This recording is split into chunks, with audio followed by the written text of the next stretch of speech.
this administration. And if this unit is not dismantled, we'll be giving the name of the building and the full names of that officer and his cousin in this administration. And these people are not answerable to the Inspector General of Police.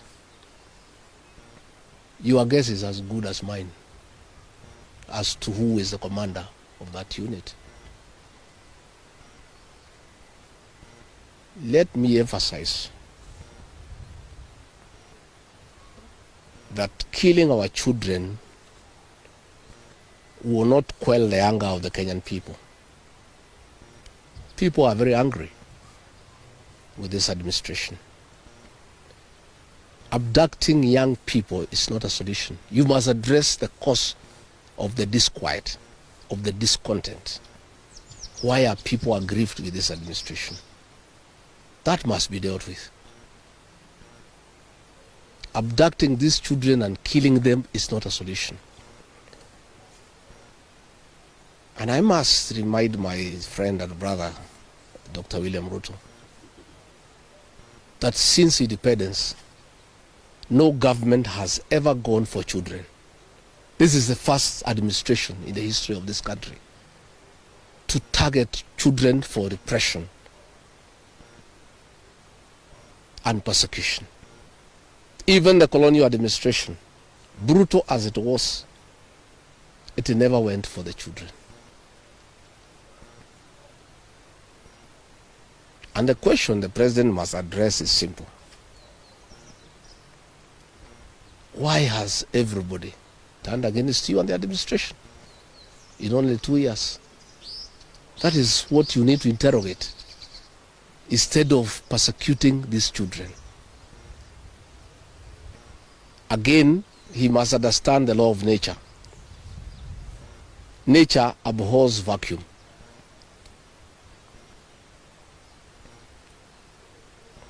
When you swallow the opposition and there is nobody to hold you to account,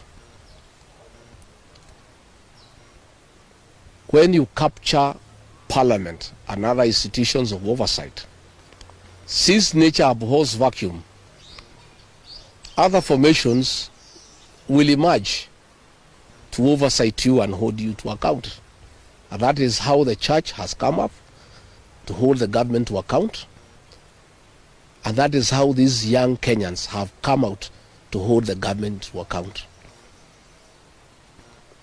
In the unfortunate event that these children were to be muzzled and silenced through death and abductions and other extrajudicial methods of silencing dissent, some new formations will also come up to hold the government in check because nature abhors vacuum.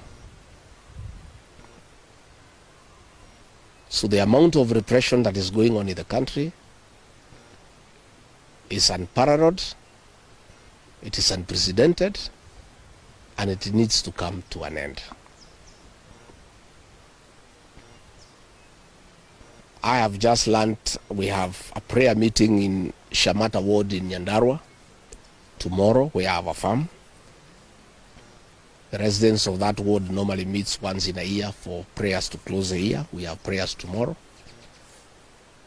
And the police commander there in that county is intimidating leaders to cancel those prayers, that they will not be allowed to take place, that they need a permit. I want to tell the county commander in Nyandarua that you don't need a permit to hold prayers. Again, is this repression by this administration. Even if you stop the people of Nyandarua from holding prayers, that will not change their political views of what they think about this administration. I want to say the prayers will go on. I'll be in attendance with the residents of Shamata. And if the police want to come and stop the prayers, they can go ahead. But that will just enrage the people even more. And those tactics of using police to stop prayers were tried by the previous administration. And the president knows how it worked out. You just agitate people more. You make people more rebellious. There is no need for police to interfere with people's rights of expression, of association, and the freedom of worship. So I want again to ask the Inspector General of Police to tell his county commander in Nyandarua not to interfere with the rights of the people of that area to hold prayers and to congregate to pray together, because those rights are guaranteed in the Constitution. And this is not the way to deal with dissent and discontent. Let the government take time to find out why people are unhappy. Why are people so discontented with this administration? But try to stop people from meeting, from congregating will not solve any problem. It will just magnify an already bad situation. And I can tell them it will not work. It's an exercise in futility. So good people, I just wanted to make those remarks about abductions, and I can answer one or two questions if there is.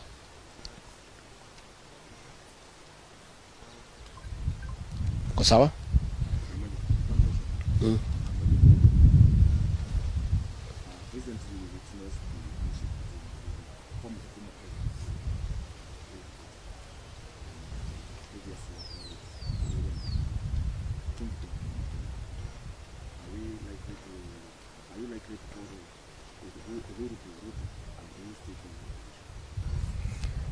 I don't know whether Uhuru is going to Ruto. I don't have such information. But I have said many times the people of this region don't follow leaders. It's leaders who follow the people. I don't follow anybody myself. I only follow the people. I have said I have very extensive consultations with the people of this region so that we decide what is our political destiny. That consultation is ongoing. It's going on. It's very extensive. It's very thorough. And it's what I'm doing here. When you walked in, I was having some consultation, and I continue to do so. I'll never follow anybody. I'll always follow the people. Yeah. Thank you very much. Asanteni sana.